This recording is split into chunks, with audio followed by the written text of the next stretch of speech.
Hi, I'm Mimi Chan. Welcome to Culture Chat. Thanks for joining the conversation.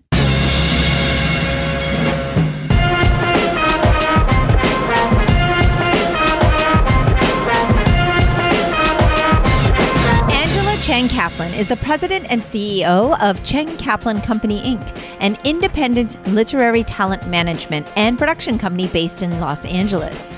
They represent Academy Award-nominated filmmakers, Emmy Award-winning television show creators, international best-selling and award-winning book authors, Tony Award-winning playwrights, and world-famous comic book creators. I enjoyed my chat with Angela about the Chinese culture, music, food, and language. I'm loving these conversations and hope you are too. If you are, please rate my podcast on your platform of choice and share it with others. If you'd like to support with a donation to help keep this podcast going, you can become a patron of the show by visiting my website or patreon.com/sivumimichan. For comments or suggestions, email me at mimi@culturechatpodcast.com or reach out on social media at sifumimichan. Now on with the show. Hello, Angela. Thank you so much for joining me on Culture Chat. So great to meet you, finally, at long last. I've heard so much about you. And likewise. From Greg Rucka. Yes, our mutual friend and partners in crime at this point, Greg Rucka. And I'm dying to know, and our listeners are huge Greg Rucka fans as well. So I'd love to know kind of how you actually met Greg and your little origin story with him. I've been working with Greg for over 23 years. Yeah. I think we've stopped counting now at this point in time because it's now getting to be high. The numbers are getting big. So I met Greg many years ago through his book agent, David Hale Smith, who's still very much in our orbit.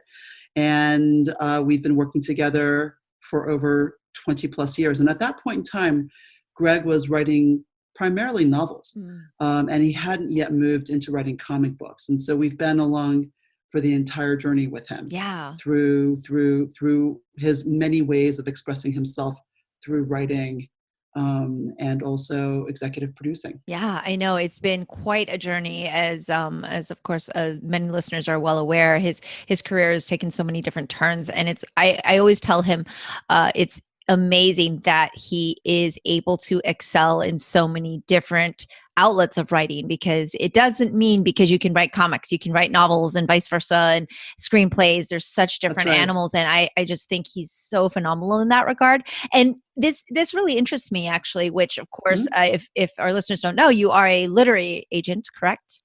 I'm actually a literary manager. Oh, a literary manager. Okay, good. So correcting me is great, and maybe tell me the difference.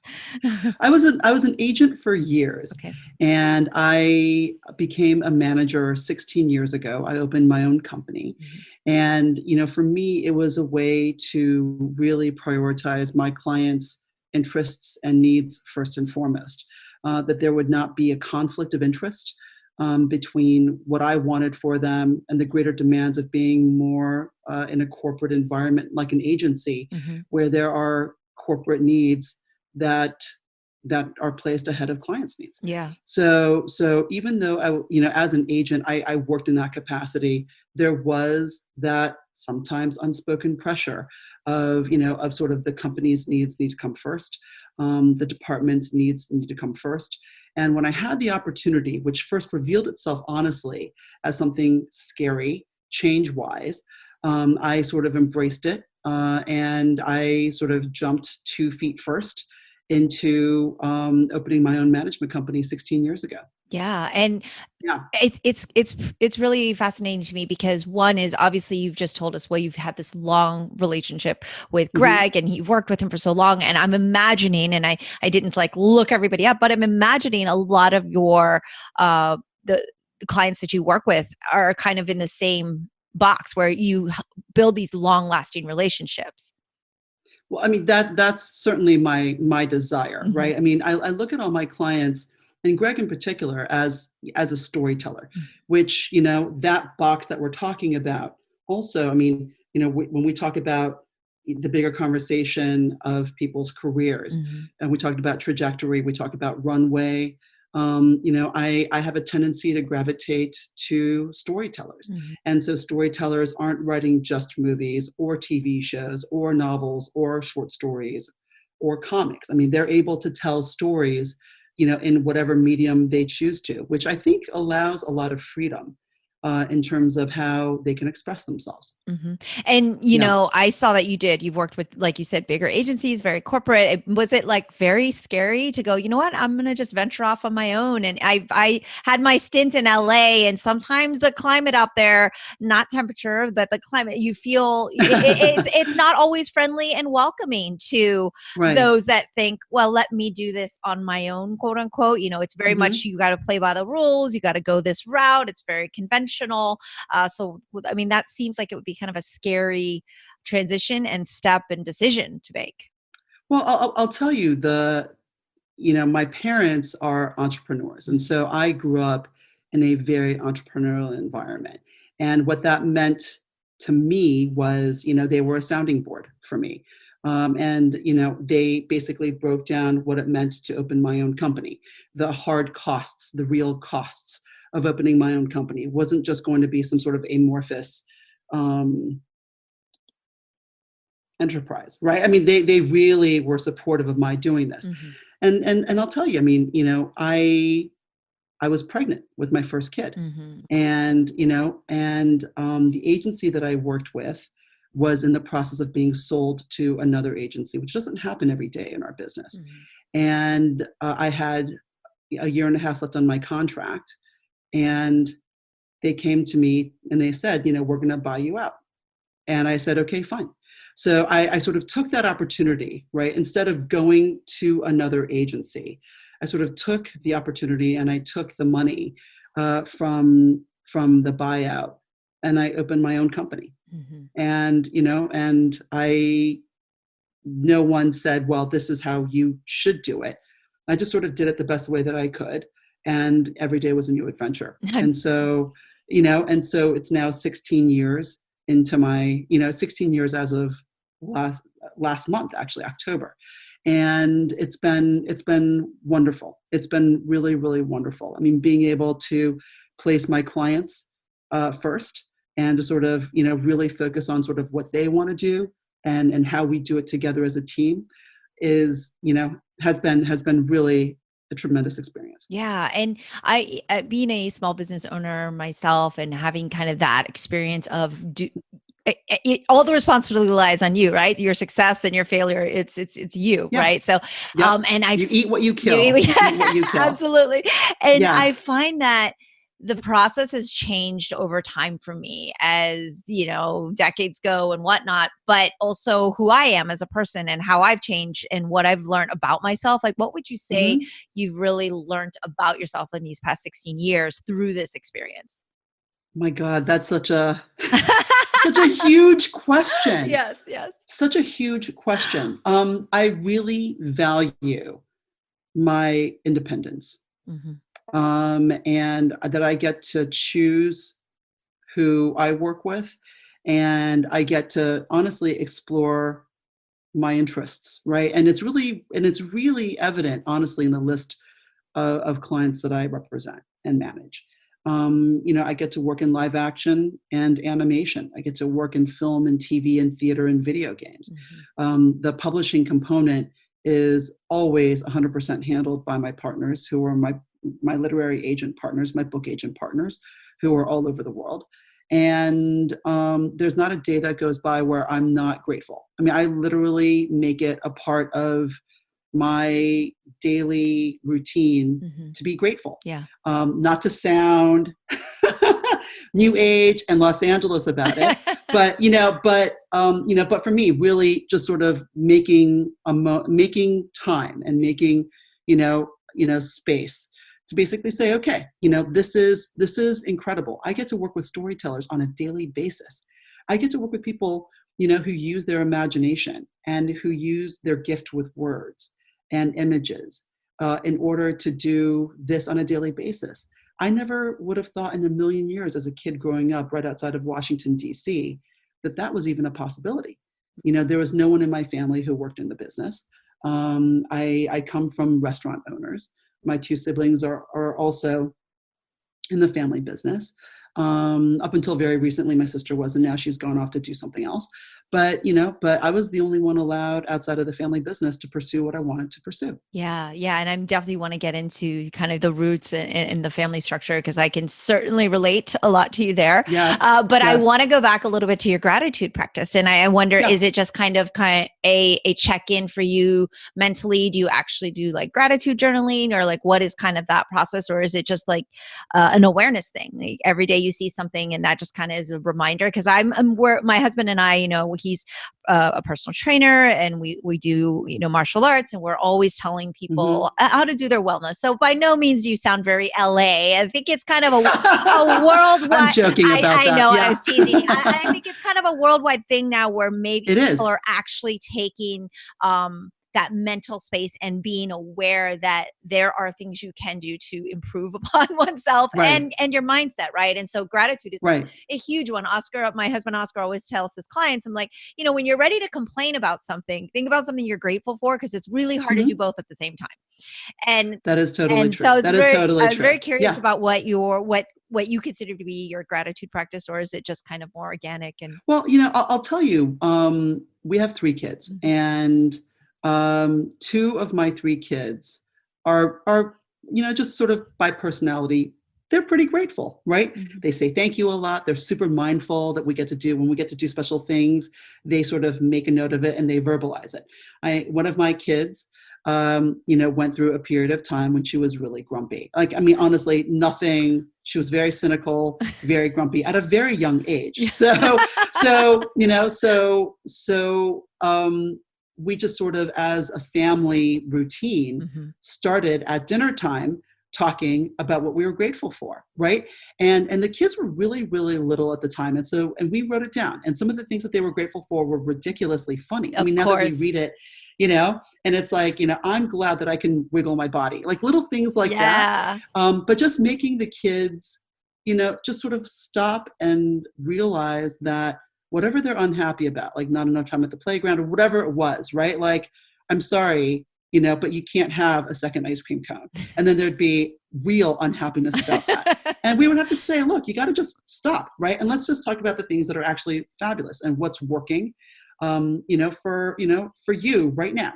So that's how it started. And honestly, for me at that point in time, it was like, how do I raise kids who are not materialistic? How do I raise kids, who are going to be focused on the experience, as opposed to, very physical manifestations of success? Because, that's also part of living in Los Angeles and working, in the space that we do. Occasionally, people measure success not by something internal, but by something external and physical. And it sort of, for me, grew from that. And it grew into, I have a daily planner that I work out of. And it's more for, sort of the bigger, getting things done. And then there's a space that's actually dedicated in that journal to, like, what are the 3 things that you're grateful for? And truthfully, on a daily basis, they're mostly the same thing. Right. Yeah. It's not like, I have tried to gravitate away from that, because I'm like, oh my God, like I have to mix it up. I've been saying the same thing for 6 months now. Like, come on.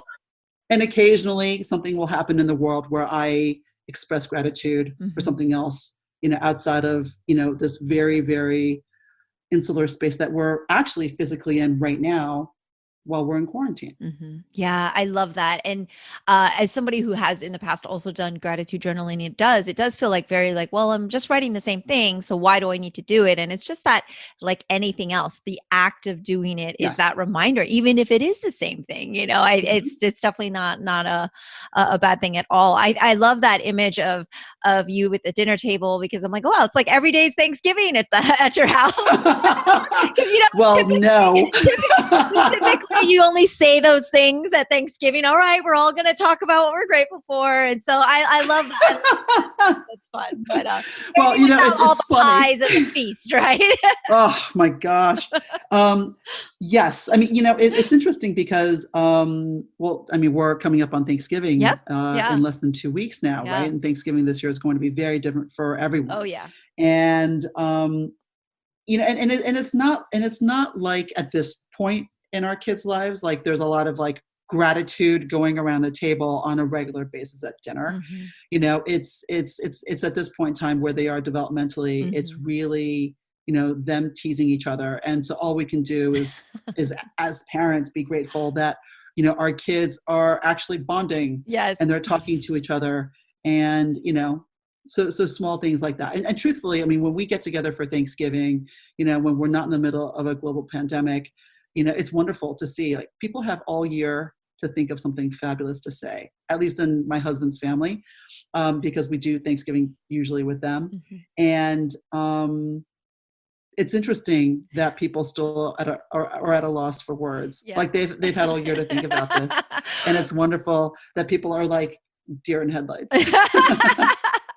I love that. I love that. And so what's really fun, and I think one of the reasons Greg definitely wanted us to connect is we have such a common kind of background thread where, you know, both of our parents are kind of have that immigrant experience of Chinese descent. Yes. And then it's funny because I always, you know, as Asian Americans, we can nail people for being like, stop being so stereotypical. But you just tell me, like, your parents owned a restaurant and my parents teach Kung Fu. Like, literally, we're like the walking stereotype of like, oh, are you Asian? So you do XYZ. I'm like, well, we got to do is throw in like one more, like a laundromat or something crazy, like ridiculous and off color. But basically, I'd love to know kind of what that experience was like, because I love connecting with other people that had these experiences of being Asian American growing up in a time and a place that was different of mine. So I was born in Boston, but I was really raised in Florida.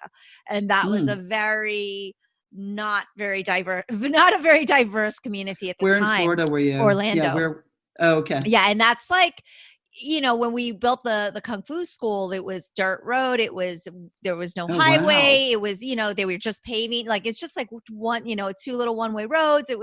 Now it's like a 4-lane highway. They're going to put a median. I mean, it's completely different. There's a high school behind us. I mean, it was just woods, you know, so it was a very different environment. And you said you grew up in DC. Right. I grew up right outside of DC. I was born in Washington, DC. My parents are both immigrants. And, you know, it's interesting because I, you know, grew up in the family business, meaning, you know, when my grandparents weren't looking after me, I was at the restaurant with my parents. And I would do everything from not only getting my homework done at the restaurant and eating at the restaurant, but also helping hang coats, you know, as a coat check person, right? I would do my homework, and if someone needed their coat checked, I would get up and I'd help them. Yeah. I would host on busy weekend nights. And my parents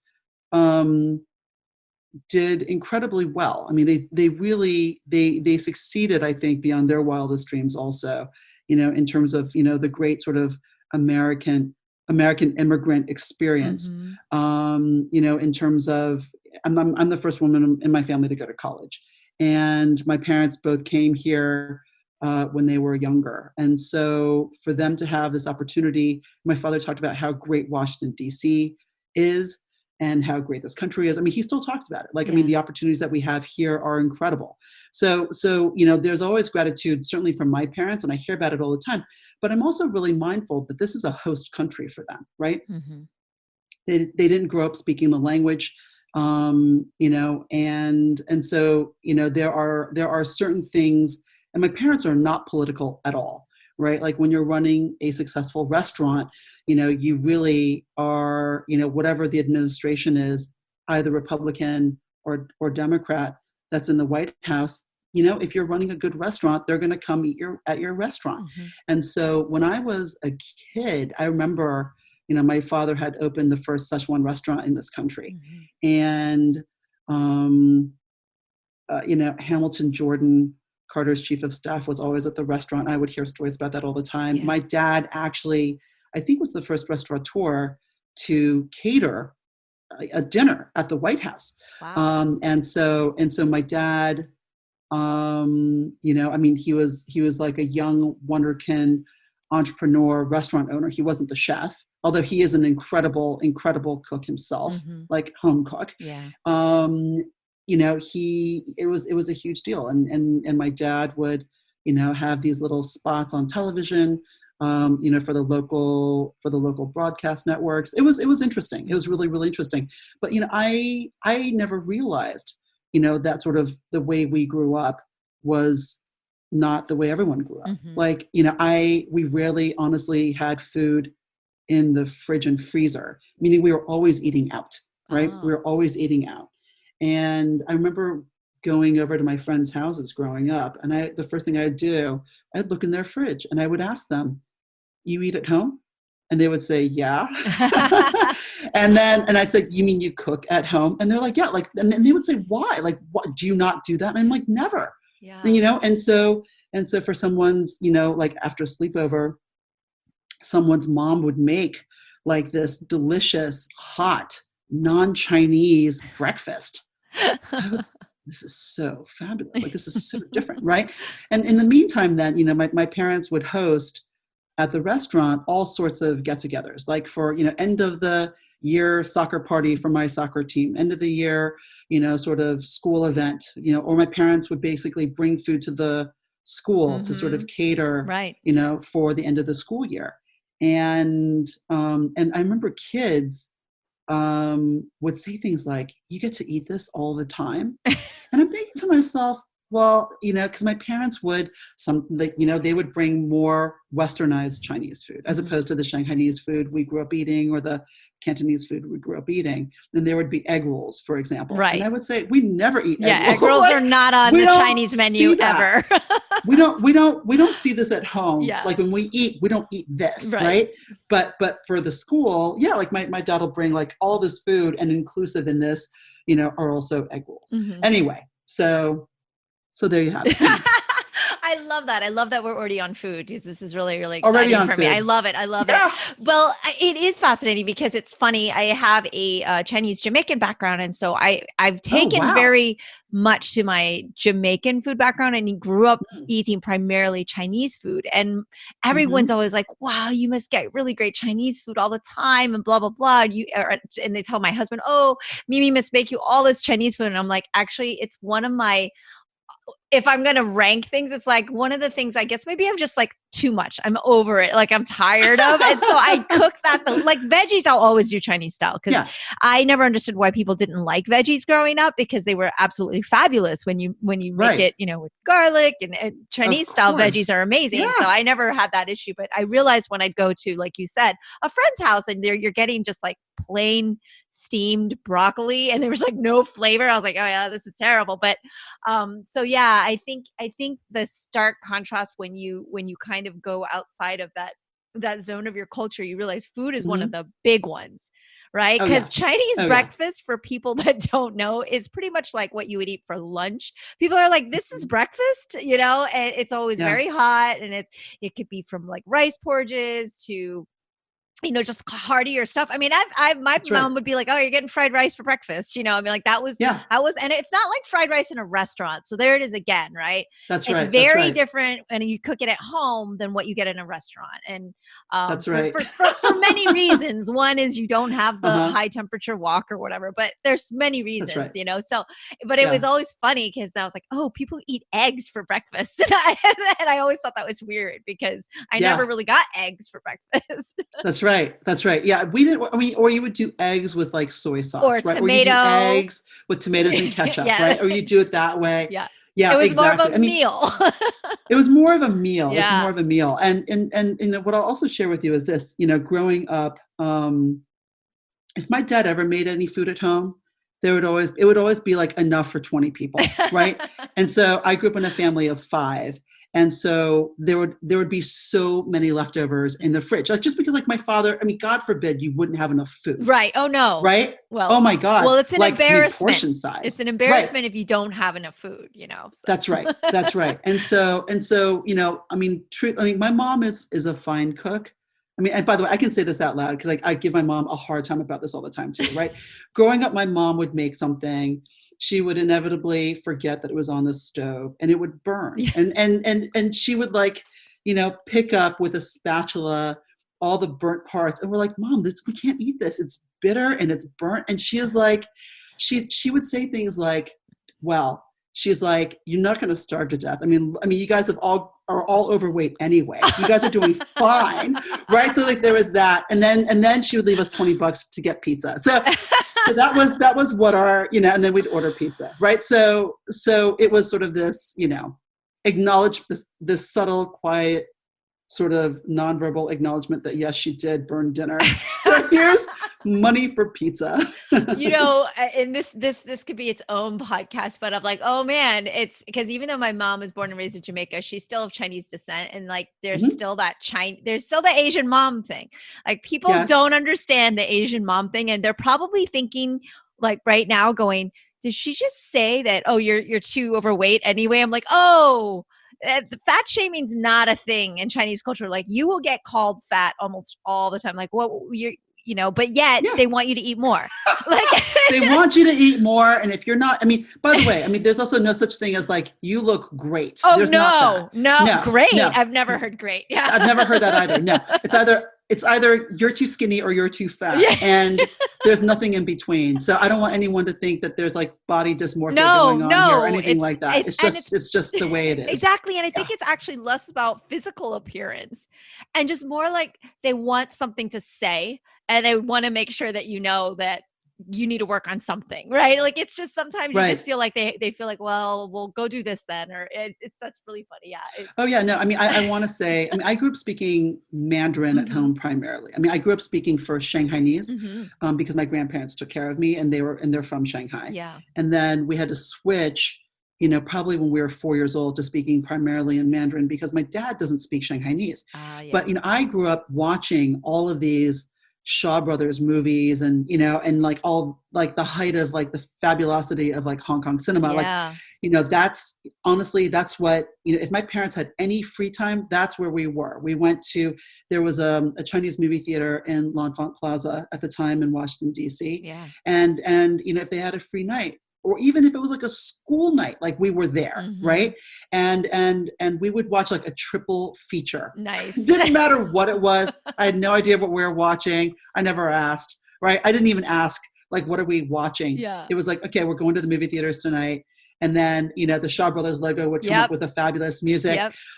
And so there was a moment in time when, you know, while reading all the subtitles because I couldn't understand Cantonese, I also picked up a little bit of Cantonese. Yeah. And, you know, and in those movies, like, you know, Cantonese characters are called like by something that's attributable to them. Oh, yes. Right. Like there's always the big head person and like fat boy, yes, you know, like, I mean, there is no, you know, people are not called by their real names. Yes. Yes. And so I always found that to be fascinating also along those lines. Yeah. Nicknaming was a very physically natured thing. And it's funny that you mentioned that because of course my father is a Kung Fu master and his English was very limited. And some would say still is, but basically he never called anyone by their name and they would know their Chinese name, which was a, you know, silly person, whatever, or glasses wearing person, or, you know, brown hair, blah, blah, blah. Like, it was always very like physical attributes and stuff, but you're right. Exactly. There's a lot of nicknames, you know, I'm like, why bother with the three name there? You're giving us like, we have three names, yet you don't use any of those. You always get a nickname anyway. That's totally right. Yeah. So I love the background and everything. And it just brings up so much nostalgia for me, like from the Shaw Brothers movies all the way to the food and everything we'll be talking about. And I do want to talk a lot about what you're doing now, because you mentioned you grew up speaking Mandarin. And I know that we had a chance to talk a little bit off air, and you were mentioning that one of your big passions is making sure that there's like dual languages available for people, and you have Chinese immersion programs. And I really love to hear a lot about the work you're doing with that. I am a huge advocate for dual language education. You know, it just happens to be that my heritage language is Mandarin. And there came a point in time when our first kid was born and she was 18 months old. And I remember trying to speak to her in Mandarin, and I couldn't believe how bad it was. I mean, my Chinese is so bad. You know, it was really Chinglish. It was like, it was a word in English followed by three words in Chinese, followed by 2 words in English. And I'm like, oh my God. Like and I think we'd recorded like a video of her on a swing and I was speaking that way to her. And I couldn't believe it. And I said, wow, like, when you actually hear it coming back to you, it's a very, very different thing. And I just couldn't. I realized at that point in time, I actually can't. My Chinese is so bad at this point in time. I actually can't do this anymore, right? And how do we build a love of learning the language, where they're going to, it's not like Chinese school for me on the weekends where it was like 2 hours on a Sunday, but it was really an hour and a half because that 15-minute juice and cookie break really turned out to be 30 minutes, right? How do we not make it seem like an obligation? How do we not make it seem like a chore? Yeah. And so, the preschool that my kids went to had Mandarin as like an enrichment thing, like for 45 minutes, a couple times a week. We were able to facilitate having that program come in 5 days a week. Right. And this is during preschool. And we realized actually that that my oldest daughter was able to understand, but would only respond back in English. And we found out the reason for that was because the teacher, would also switch back and forth between English and Mandarin. And we realized the only way this was actually going to stick so that our kids could actually be fully bilingual, biliterate, bicultural, was if everything was in Mandarin. And now I'll just take a step backwards and just say the following. I'm a heritage speaker in Mandarin. I understand Shanghainese. I don't speak Shanghainese anymore, except for the odd phrase here and there. But I actually grew up academically learning French. So beginning in first grade all the way through college, French was really a huge part of my life.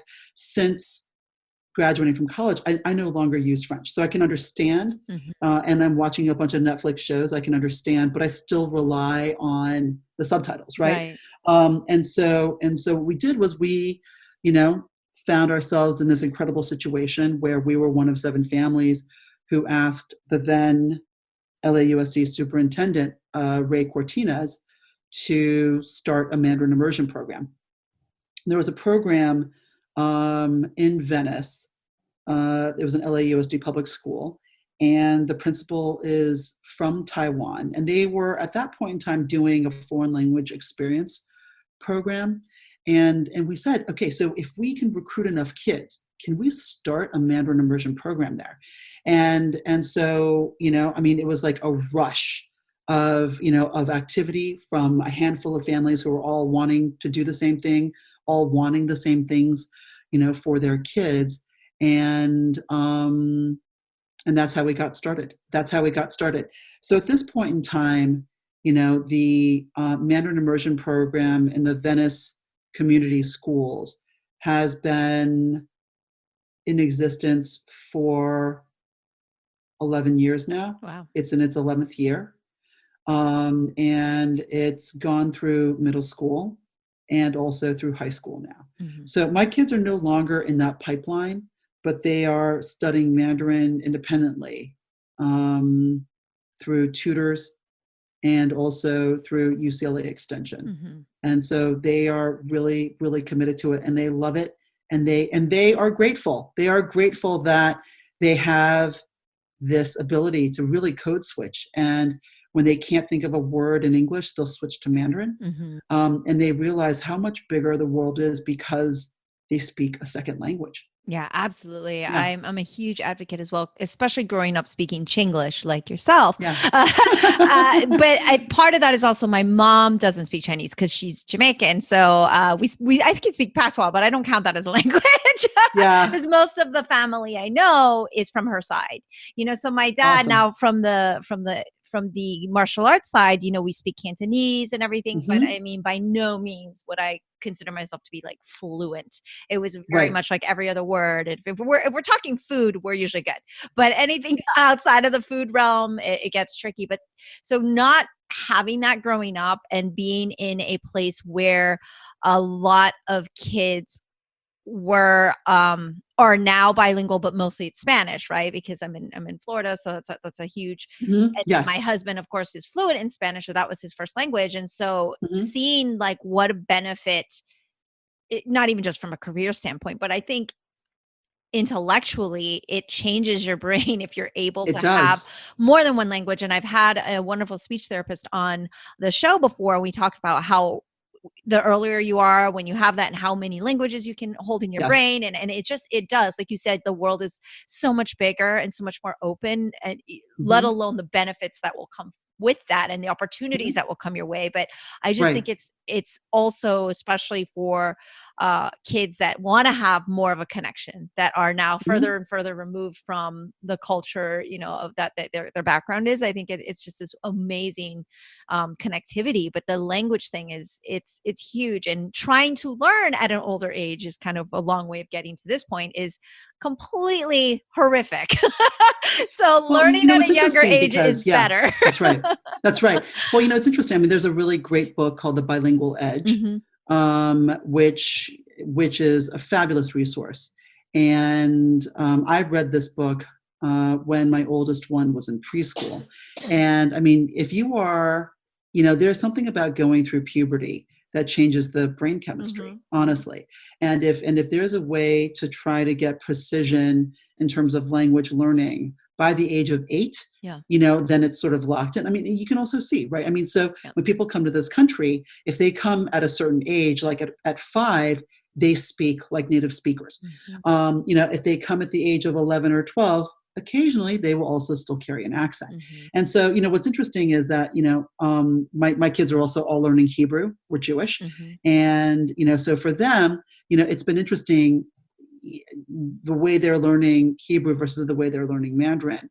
And in Mandarin, it's 100% immersive, and they are learning it, at least an hour a day, if not more. Like, I think for my 2 older kids, they're 2 days a week where they're in class 2 hours a day, and for them, the ability to sort of grow that language learning is feels exponential, whereas when they're learning Hebrew, it's a very different thing. I mean, it feels much more like, okay, so for 45 minutes, twice a week, we'll do a little bit of Hebrew. Hmm. The only thing that I will say is, because they have a second language, there is no reticence. They are okay making mistakes, Hmm. by the way, all the time. Like, it's totally okay for them to say something and to totally foul it up, and we all laugh about it, and it's okay, and we move on. Yeah. Right. So there isn't this fear of perfection, Hmm. which is also kind of nice. Yeah. And I think that's one of the big things that they say when you're trying to learn a language, you have to know, you need to make the mistakes, and you need to be okay with that. And it's Absolutely. the best way to learn. But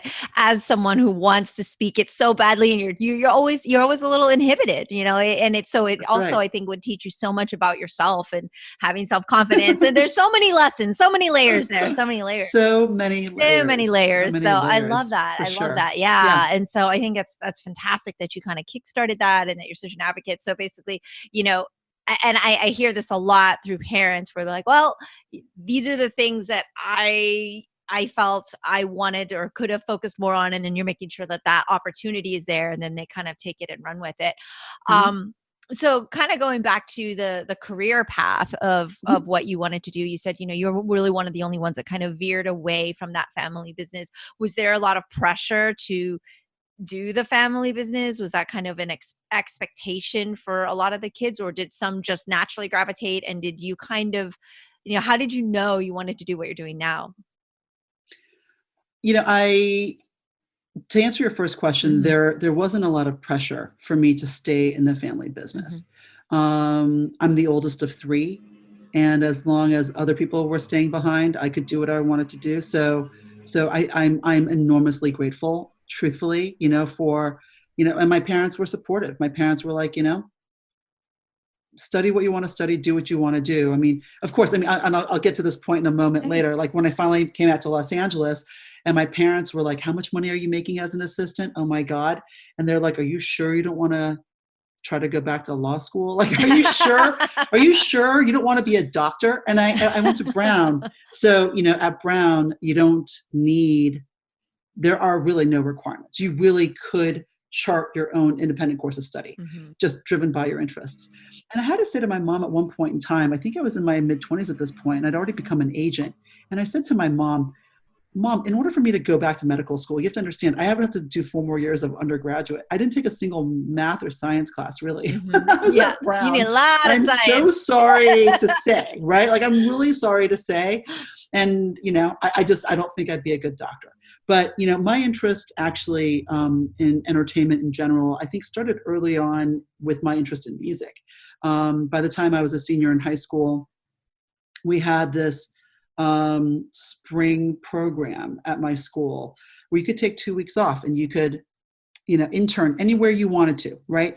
And some of the kids in my class, went to intern at a hospital, went to intern at a law firm, went to intern for, whatever, right? Like other interesting, very respectable white collar opportunities along those lines. Right. And I said, well, God, I said, I listen to music like 24 hours a day.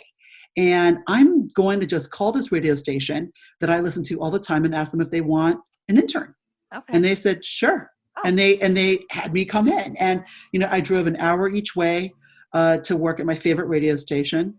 It was WHFS in Washington, D.C. It was an alternative format. And it was wonderful. I loved it so much. And I didn't even realize when I went to Brown, that Brown also had a commercial student-run radio station. And so I was a sports recruit. I was recruited to play lacrosse at Brown. Oh. And I found myself when I wasn't either in class and I wasn't practicing lacrosse my freshman year, I was at the radio station. And, by the end of my freshman year, I had fulfilled my obligation of playing lacrosse for a year. I had called my high school coach and I said, I'm grateful for this opportunity, but I don't think I'm loving it enough to want to dedicate another year, not 3 more years to this, but I need to let you know because I don't want to ruin anything that you're building pipeline wise, because the school that I went to in high school was a very big sports school. And then, I spent literally all my time at the radio station. I rarely went home for holidays anymore. I lived and I breathed radio and music. And I got to work as the head of promotions. I got to work with band managers, record labels, label executives, venue managers. I was able to do a lot of it in a very hands-on business way. So much so that, by the time I moved out to Los Angeles, I had already had my fair share of difficult people. And coming out to LA was easy. It was easy. Yeah. Well, the music industry certainly has its different. It's another animal, but definitely it is a lot of crazy things, and from the talent all the way up to the executive level, right? It's like that's why there's a lot of shows about the music industry. And it's fascinating. So, what kind of music did you enjoy? Like, I guess, through the decades, I guess, like what well, just a lot of, really I am an omnivore at this point in time. I will listen to, because honestly, if I'm in the car with the kids, they're the ones who are controlling what we're listening to. And so, I am consuming what they're consuming at this point in time. But the format at WBRU, which is the Brown radio station, and WHFS were the same. It was alternative. And I loved that. And, over the years I have, it just depends on honestly the kind of work I need to get done. Right. And where I'm going and, what I'm listening to and how it facilitates my getting stuff done. I love that. I'm going to keep going down this because this actually interests me, because I love when I talk to artists, I go, well, what's your hype music, or what do you use as your meditative music, or what do you use for your, to kind of get you in the zone before an audition, things like that. And so okay, so let's say you're in, I guess, work mode and, it's the beginning of the work week, you're going to get going. Like, what's your jam? Well, it's interesting. I don't have a playlist. Right. I will find one song. This is horrifying. I will find one song at the tempo that I am feeling that morning, and then I will put it on repeat. Wow. So but you've got to really like it. It's terrifying. I do. So but by the way, like if I listen to that song that way, what it means is potentially I just can't listen to that song again for like months, right? Right. And it's on low, and it's when I'm not on a phone call on my headset. It automatically, when I end a phone call, it automatically kicks to that song. Oh. And so I'll say this week, honestly, it's been Hamilton, the Broadway, the original Broadway, the original cast recording, right? And so I will listen to a few songs because it's the right tempo, but I can't listen to songs that will make me accidentally type out the lyrics in an email. Like I can't listen to that kind of music. Yeah. Right? I can't listen to music if I'm trying to type or work though. It's weird. I can't have stuff in the back. I need like silence. I was always one of those kids who had to study in silence. I couldn't have music on. I guess my brain cause I do take a lot of auditory cues. And so maybe it just connects. So yeah. So I love that though. I love that you've got, and what about like wind down music? Do you have like relaxing music that you depressing? I'm sure depressing, low tempo, like slower tempoed stuff, like mixtape, sad song, cassette number one. Oh God, I wish. I wish I don't have that anymore. No, it's interesting. Like I'll listen to. In a really boring way. Like I'll listen to classical music. Okay. And I'll just scroll through my classical music. And I'll just find something that I really sort of am feeling right there. And then I just like put it on repeat. Wow, that repeat thing is pretty fascinating. So basically on any given year, I probably maybe listen to 50 songs. Right? Just kidding. I listen to more than that, but and my kids will, at this point in time talk a lot about K-pop. Okay. And what they're really loving. Yeah. Yeah, and what they're really listening to, and what they're really, really loving. Yeah. And I'll pull out occasionally like something from the 80s. Yes. And I'll listen to that also. Nice. Because it's familiar, and I'll realize like, oh my God, I still remember the lyrics. Oh yeah, to that song. Well, yeah. I think that there's something to be said, and my husband and I talk about this all the time. And you see each generation, like music wasn't like it was in the good old days and blah, blah, blah. And I don't really think it's necessary. I mean, part of it is the music sometimes, right? But I don't think it's that. I think it means so much to you at a certain age of your life, especially through those teen formative years. And that is where I would do the whole play on repeat. And I just remember the single came out and you're just absorbing it and memorizing it. And the way you connect to music is so integral at that point in time for you. And absolutely. So it means so much more. And so I totally see that. And then it'll stick with you forever. Like, those lyrics and you know them forever. And that's where you're at. Exactly. Or it's that scene in Ratatouille at the very end when that food critic takes the bite and then it propels him back to his, this memory of when he was like 7 or 8 years old. Right. The nostalgia. And I think that music for me has that same thing. Like, I usually don't listen to Pink Floyd, but there was one summer between my senior year of high school before I left to go away to college, I listened to Pink Floyd nonstop. And so, but I don't usually listen to Pink Floyd, but I recently started listening to Pink Floyd again. And I'm like, oh my God, like just that, Takes of like, back. I have no obligations. I've already done what I was supposed to do, which is get into college.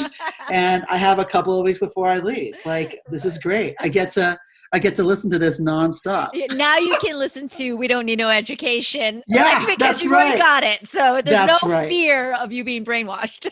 Exactly. That's right. I love that. And it's funny you mentioned the K-pop because I work with a lot of, kids and teens and millennials and I just couldn't understand the K-pop thing and the phenomenon, but I respect it.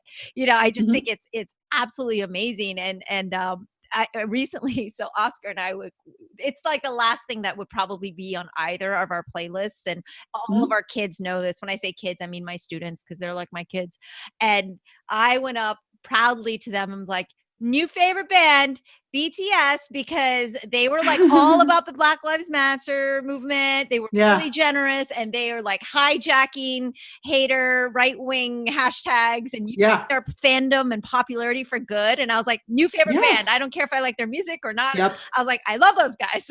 So that's my big K-pop plug. So I think there's a lot of it that is really good because that's what I think is positive for that generation as well. They need to kind of be aware that. Oh, absolutely. I mean, like when my kids talk about, my kids talk about, my kids talk about the good work that they do, in terms of energizing their army, to honestly work through to a specific outcome, right?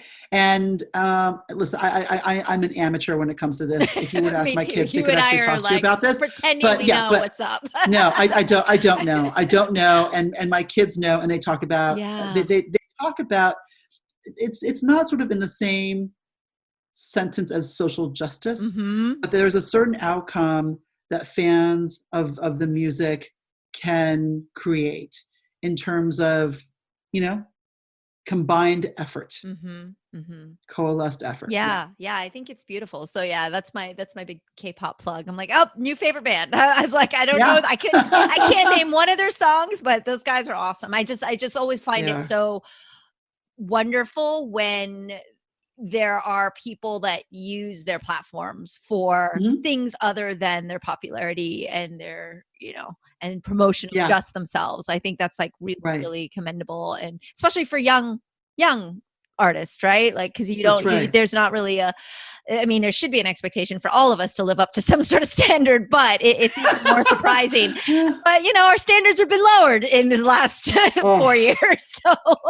So we've been dealing, right? We've been dealing with a lot. And I am curious, and I know we're probably running up on time now. I am curious, as someone who did try to have their little share in the entertainment industry, and as an Asian American at that time, it was just like kind of it's weird. I have friends that call me and like, man, do you kind of wish you were in the industry now? Like, this is the time to be Asian American, or, that it's a little bit, there's more roles, things are more accepted. And it's not as big of a struggle as it was back then, quote unquote. I mean, as someone in the entertainment industry, as somebody who, I know you work with primarily as a literary manager, but you definitely have your ear to the ground. Have you seen those strides? I know we always talk about the big,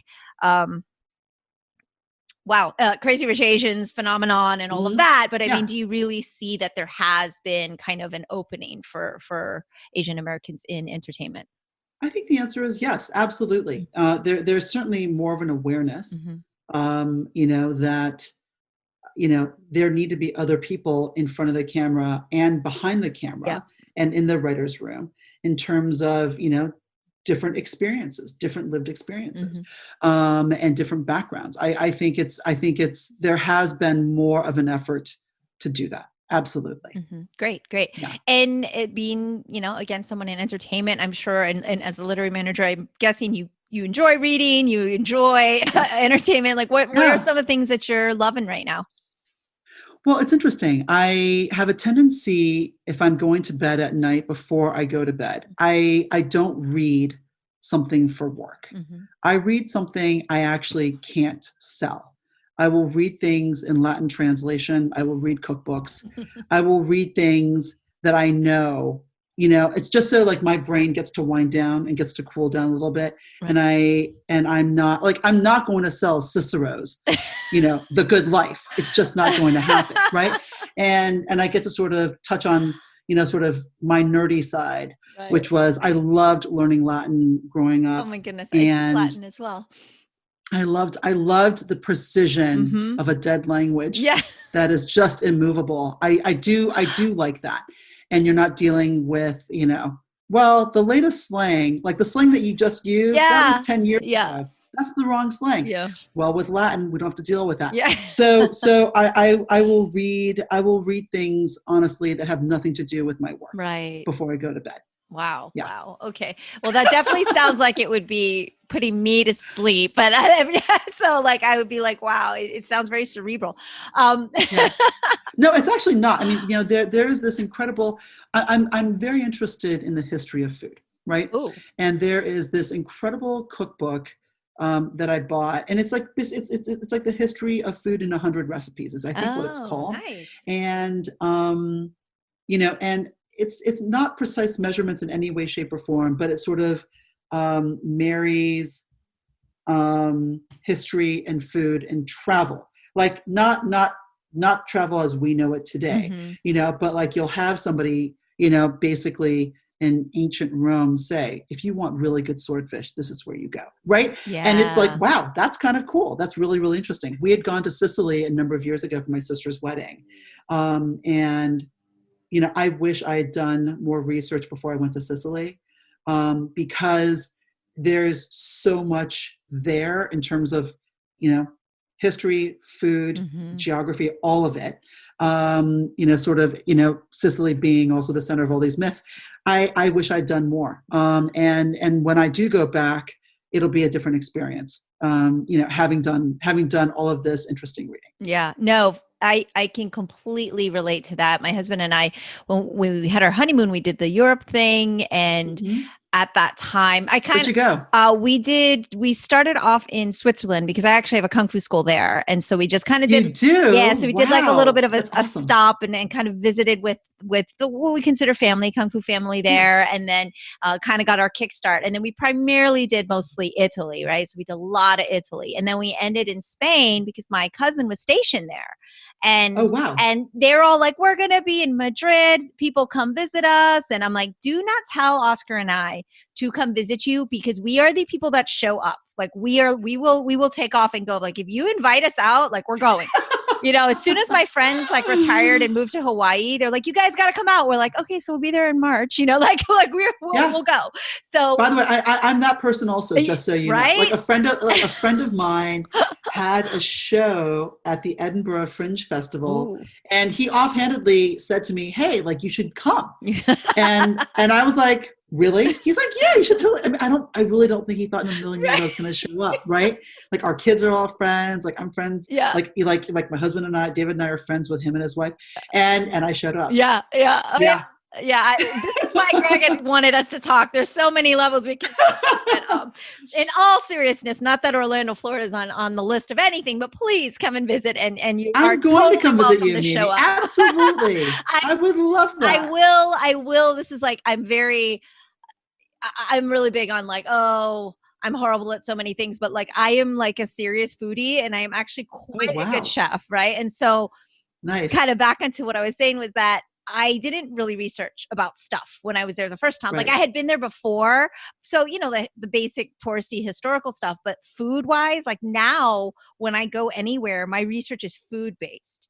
So I go based on the chefs I enjoy and all that. Like it's all based on food. And so our whole experience is culinary. And so like, when you said Sicily, I was like, ooh, yeah. Like you just think about all like reading also books that kind of relate to that era, that time period or that location and knowing history just enriches the experience so much. I think so. It's, there was this incredible place that we went to and it's like the equivalent of farm to table, right? But it was like agriturismo in Sicily. And it was unbelievable. I mean, it is a working farm. Like we were there at night, so we couldn't see what it looked like. Yeah. But I want to say it's called Massimo. Like I feel like if you ever have a chance to go down there, it's not too far from Catania, Taormina. You should definitely go. Yeah. And it's interesting because I mean, growing up in a restaurant family, it wasn't so much about fine dining, right? It was, I mean, like when we ate out, it would be like the hole in the wall that had like the best chicken. Absolutely. My dad would take us there, right?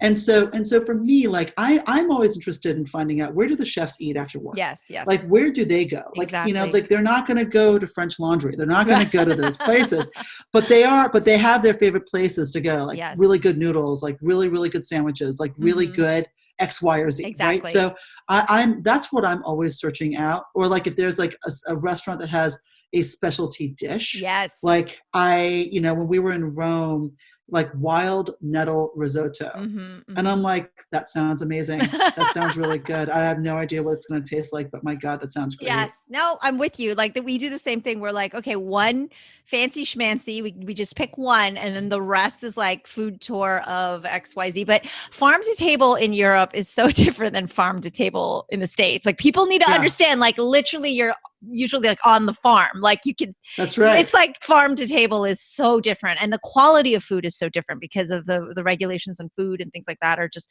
vastly different. So the quality of the food and, when they talk about their olives and the olive oil, the how proud they are of the product. and how much pride there is in what they're farming and what they're harvesting. And it's just a very different relationship with food. And I'm with them all the way. Yeah, I am also. It's interesting. They were saying that international travel, this is the start of quarantine, but they were saying that, they were talking about Australia, right? Australia, because of quarantine, would resemble more like 1970s international travel, which was like very, very little. Yeah. And, I travel a lot for work. I love traveling for work, to tell you the truth. Okay. And that's been one thing that I've really, really missed. And so for me to continue to plan, like at some point in time, we will come out of quarantine. Yes. At some point in time, we will be able to get on a plane again and travel. Yeah. I'm sure there are people who are listening who are getting on planes. Yes. We personally, as a family, we aren't doing that. Yeah. So, so I'm looking forward to being able to do that again also. Yeah. And so honestly, how I'm spending my time is, all right, so like when I have to go back to London. Wish list. My wish list of like who I have to see and where we have to go. Yeah. And then I have clients who are moving to Paris momentarily for work. When they can, probably right after the new year. Yeah.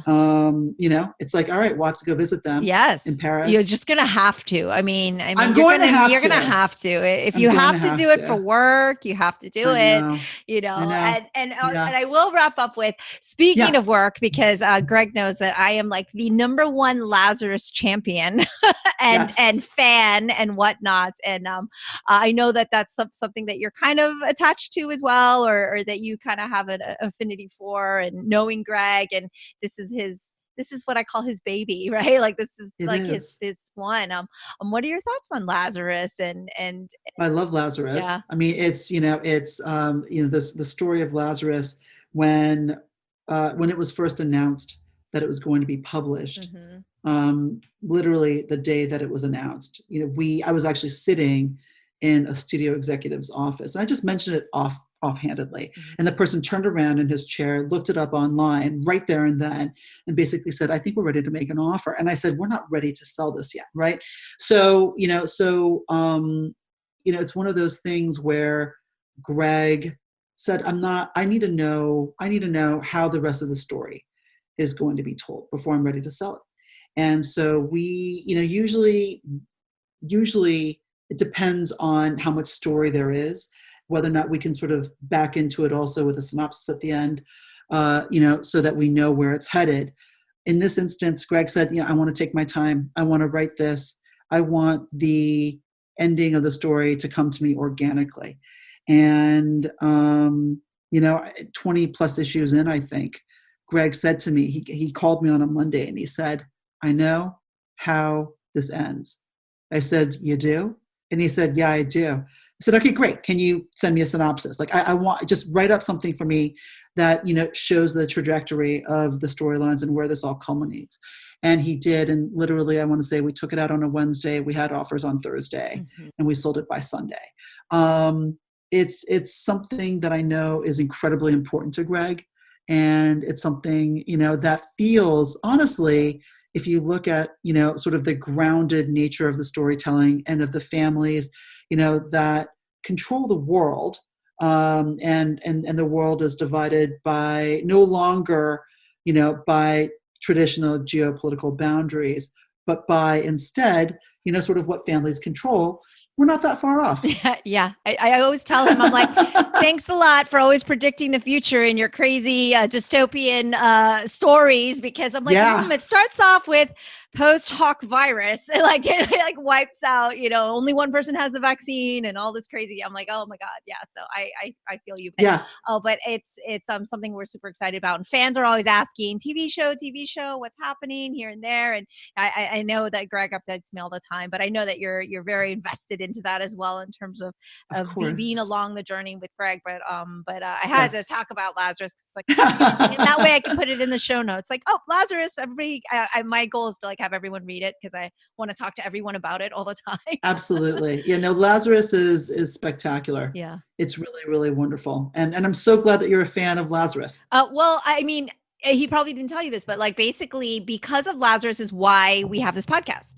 Because basically, no, he didn't tell me this. So basically, tell me. Yeah. So basically, I I'm very opinionated, but I wouldn't say I was very, I was very politically active.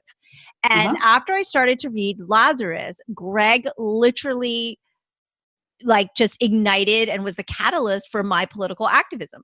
And so I really took to his editor, the letter at the notes at the back, and the what he would write in his letter, and the Q&A stuff. And of course the story is unbelievable, and it has all these wonderful symbolism and things that you learn from it. But I was just so fired up. And then it just lined up where 2015 happened, and then 2016 election happened. And I said, you know what? I feel like this is something I'd like to do. I would like to build empathy, because I feel like that is a good starting point, other than my huge worldwide world peace potluck, because everyone loves food and that connects everybody. And so if we did that, everyone would get along and there'd be world peace. But obviously that won't happen. So I thought my way was that I could connect with all these wonderful people that I already knew and share their stories. And so people could understand that, everybody's culture is amazing and what we can learn from one another, and just to just generate empathy. And so he actually made this happen. And now I told him, well, look what you've done. You have to talk to me every week. So it's really, that's wonderful. I did not know that. Wow, that is an incredible origin story too. Yeah. And then so basically I always tease everyone. I'm like, so I stalk him down at San Diego Comic-Con. I'm like, need to do an interview with you. And we just were able to connect, and he was so amazing. I'll send it to you. We had a podcast where we did our origin story and what he thought when I was contacting him. What did you think? Did you think I was just a crazy fan, or but it was fun. We did our little origin story stuff as well. And really, and I've been going since, and it's just been really amazing. So this whole experience is that. And so that's why I have this great connection to it as well, because it's really, really meaningful for me. And I love the comic, obviously, but it just on so many levels, it checks so many boxes. So it's there is this incredible humanistic element to it also, in addition to the big world building, in addition to all of the sort of amazing bells and whistles that sort of build out the world. But there's also a deeply humanistic connective tissue to it also, which I think is why it makes it so incredibly resonant. Yeah.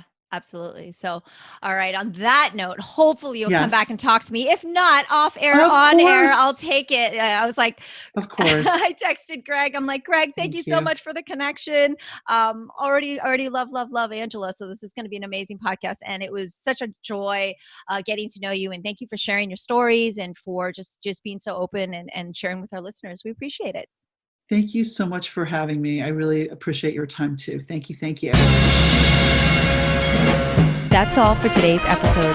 Thanks for listening to Culture Chat, and hope you enjoyed the conversation. Please subscribe and rate my podcast. Feel free to leave me suggestions or send an email to mimi@culturechatpodcast.com, or follow me on social media at Sifu Mimi Chan on Twitter, Instagram, or Facebook.